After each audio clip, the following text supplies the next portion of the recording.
Good morning and welcome to Tuesday, March 31st, 2020. And today's devotion is titled, The Sin of Ahab and Jezebel. And we'll be reading out of 1 Kings chapter 21, verse 16. And it reads, And it came to pass, when Ahab heard that Naboth was dead, that Ahab rose up to go down to the vineyard of Naboth the Jezreelite to take possession of it.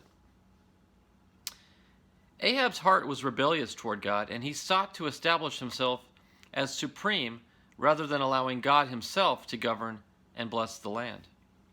Ahab's desire to transform Israel to appear like other nations led him to ask Naboth to sell him his vineyard so he could cultivate a vegetable garden. This desire of Ahab's is symbolic. He has deserted God's care in providing a vineyard and attempted instead to cultivate his own garden. As much as Ahab wanted Naboth's vineyard, Naboth refused to sell since it was the lone inheritance in his family. So Ahab became despondent. Jezebel would not stand for a meek husband or have her power grab thwarted by a simple citizen, so she crafted a plan on which Naboth would be accused of blasphemy and executed as a criminal, which would allow the king to confiscate the land. The plan was executed as she desired, Naboth was killed, and Ahab took possession of his vineyard. It is not a sin to grow a garden, or even to offer to purchase property on which to grow a garden. The sin of Ahab and Jezebel in this episode began with the outright dismissiveness of the sovereignty and glory of Jehovah.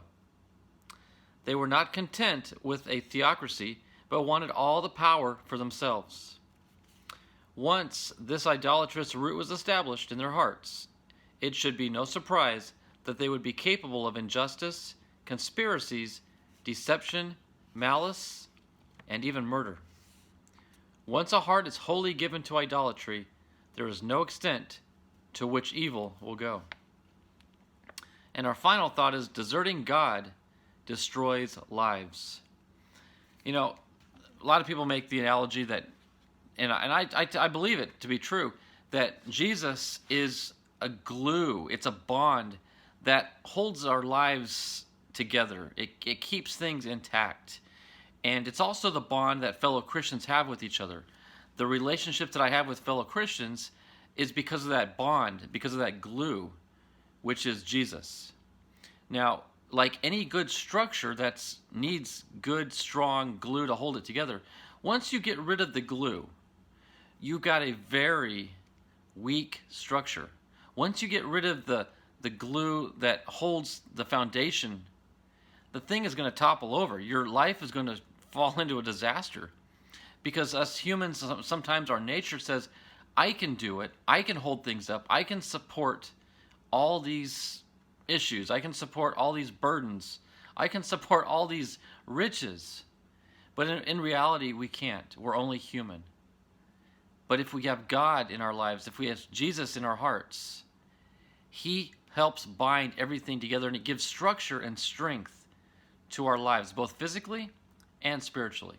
So I'm going to leave you with that thought. Just go throughout the rest of the day remembering that Jesus is the glue that holds your life intact. He's what keeps you balanced. He's what keeps you on the straight and narrow. So thanks for watching. Look forward to seeing you all tomorrow. Have a great rest of your day. God bless. Bye-bye.